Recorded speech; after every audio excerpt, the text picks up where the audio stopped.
बात कर रहे थे मशरिक़ वस्ता के हवाले से, और फिर हमने ये भी देखा कि ईरानी वज़ीर ख़ारजा ने तुर्किया के वज़ीर ख़ारजा से भी गुफ्तगू की और सऊदीया के वज़ीर ख़ारजा को भी ऑन बोर्ड लिया, इस हमले के बारे में तफ़सीलात से आगाह भी किया है। मुत्तहिदा अरब अमारात की अगर बात की जाए तो वो इस वक्त ये कहा जाए कि इसराइल की पॉकेट में है तो गलत ना होगा। जॉर्डन के भी अच्छे ताल्लुकात हैं इसराइल के साथ।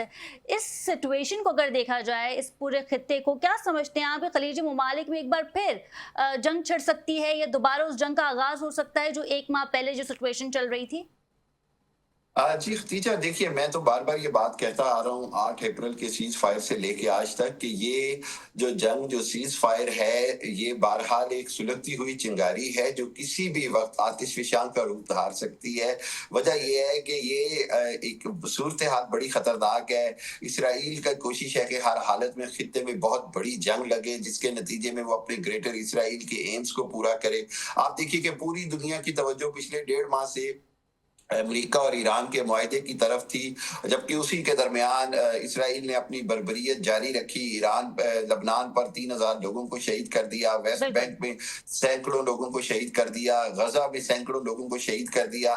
दुनिया में उस पर कोई बात नहीं हुई क्योंकि दुनिया की तवज्जो जो है वो इसराइल ने कामयाबी से दूसरी तरफ डाइवर्ट करवाए रखी। अब